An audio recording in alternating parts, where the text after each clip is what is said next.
Assalamualaikum warahmatullahi wabarakatuh. Nama saya Nurdi Febrianti, NIM saya 170111093.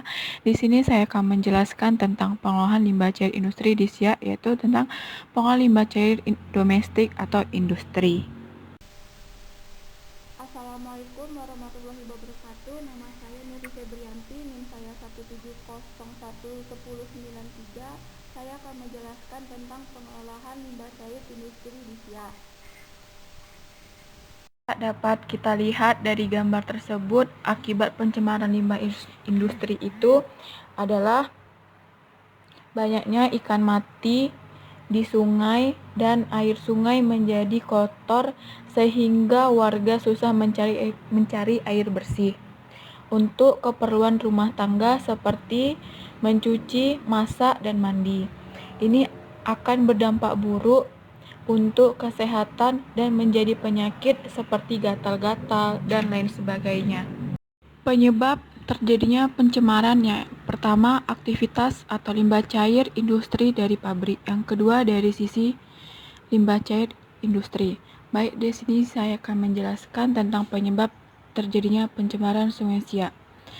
Itu didominasikan akibat aktivitas atau limbah cair industri dari pabrik-pabrik yang berdiri di sepanjang Sungai Siak yang melintasi Kampar, Siak, dan Bengkalis.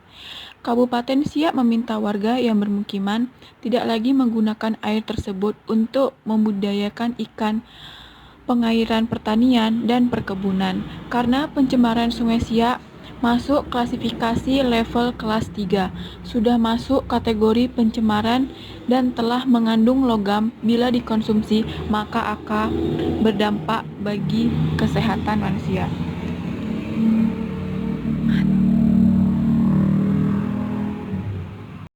Kriteria limbah yang diamatin yaitu kriteria limbah cair industri, yakni berkriteria fisik di mana terdapat perubahan kepada bau.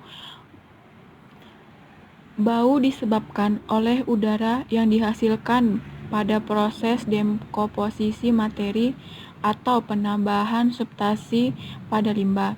Sifat bau limbah disebabkan karena zat-zat organik yang telah berurai dalam limbah dan mengeluarkan gas-gas seperti sulfida atau amonia yang menimbulkan penciuman tidak enak. Hal ini disebabkan adanya pencampuran dari nitrogen, sulfur, dan fosfor yang berasal dari pembusukan protein yang dikandung limbah. Pengendalian bau sangat penting karena terkait dengan masalah estetika.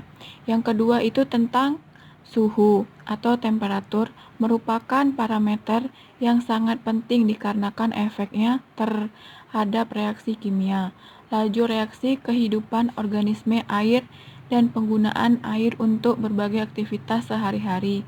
Naiknya suhu atau temperatur air akan menimbulkan akibat berikut: menurunnya jumlah oksigen terlarut dalam air, meningkatkan kecepatan reaksi kimia, mengganggu kehidupan organisme.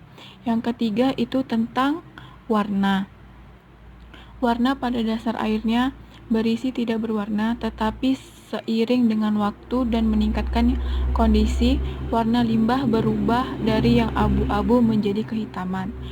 Warna dalam air disebabkan adanya ion-ion logam, besi, dan magnet, humus, plankton, tanaman air, dan buangan industri. Warna air disebabkan. Yang keempat itu tentang kekeruhan. Kekeruhan disebabkan oleh zat pada transsuspensi baik yang bersifat organik maupun anorganik yang mengapung dan terurai dalam air. Kekeruhan menunjukkan sifat optis air yang mengakibatkan pembiasan cahaya ke dalam air. Kekurangan membatasi masuknya cahaya dalam air. Cara penanggulangannya yaitu ada 4 cara. Yang pertama itu tidak membuang sampah atau limbah cair ke sungai, danau, laut, dan lain-lain. Yang kedua, tidak menggunakan sungai atau danau untuk tempat mencuci truk, mobil, dan sepeda motor. Yang ketiga, tidak menggunakan sungai atau danau wahana memandikan ternak, dan sebagai tempat kakus.